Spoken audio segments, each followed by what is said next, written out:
komunikasi itu sepertinya gampang gitu ya. Tapi ternyata di bidang konservasi, di bidang keanekaragaman hayati itu punya tantangan dan punya opportunity yang sangat besar. Gitu ya. Karena keanekaragaman hayati sendiri juga topiknya sangat luas, luar biasa. Indonesia negara kedua tertinggi di dunia dengan tingkat keanekaragaman hayati di dunia.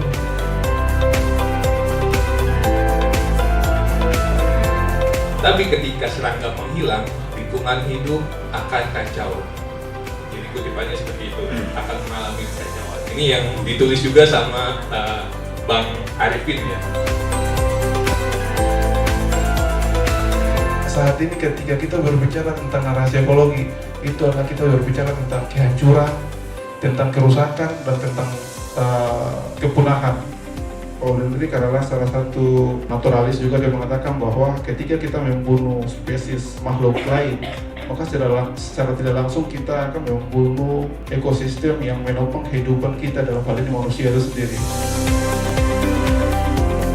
Di dalam tulisan Mas Arifin itu jauh diawali sudah ada namanya windshield phenomenon. Windshield phenomenon itu ketika tahun 1970-an itu orang mengendarai mobil di Denmark Utara itu begitu pulang pasti harus membersihkan kaca mobil dari serangga, dan itu sudah tidak ada terjadi lagi.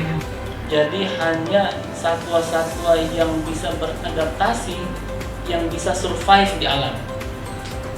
Nah, itu yang membuat Charles Darwin kaget, karena hasil penelitiannya di Amerika Selatan itu dia menyimpulkan hal yang sama yang dilakukan oleh Wallace.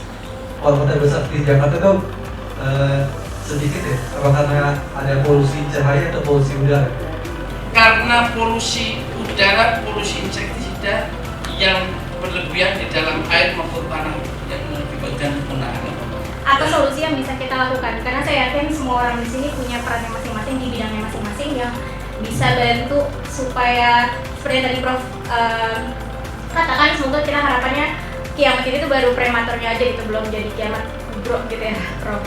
Kira-kira kalau dari Bang Arifin apa solusi yang bisa kita lakukan sebagai mungkin generasi muda yang kita dimana kita punya perannya masing-masing di bidang masing-masing?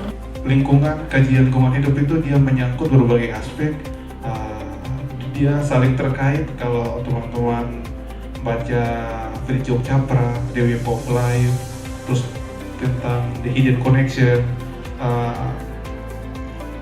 isu-isu lingkungan tuh dia saling terkait satu sama lain. Jadi kita dituntut untuk setidaknya dengan latar belakang bidang ilmuwan apa, setidaknya walaupun sedikit harus paham soal isu-isu lingkungan.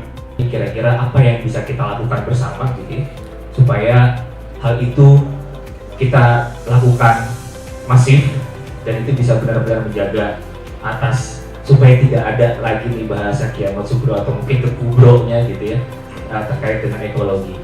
Berupaya ke depan bisa konsen ke isu itu juga, terutama flora dan fauna, bagaimana memberikan penyadaran, terus terlibat dalam aksi nyata untuk menjaga kelestariannya. Mungkin saya berikan contoh apa yang dilakukan oleh Greta Thunberg. Dia masih remaja, setelah dia baca tentang perubahan iklim, dia memahami betul tentang pemanasan global, dan itu memunculkan kesadaran dalam dirinya bahwa I have to do something.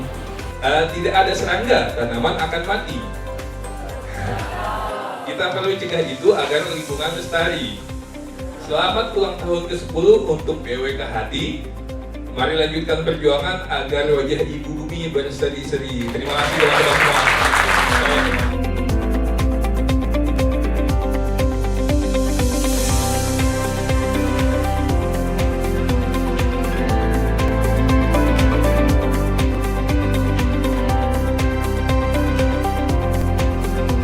Saya sangat menekankan dan bahkan ingin memberikan pesan pada teman-teman muda, teman-teman BWK Hati untuk lebih intens lagi melakukan kegiatan-kegiatan diskusi tentang isu-isu lingkungan dan keanekaragaman hayati, karena itu merupakan fondasi dasar untuk membangun pengetahuan kita, membangun rasa kepedulian kita untuk lebih menjaga dan melestarikan lingkungan hidup serta keanekaragaman hayati yang ada di dalamnya. Itu pesan-pesan dari saya untuk teman-teman semua. Jangan lupa untuk terus bergerak untuk menyebar kebaikan. Terima kasih.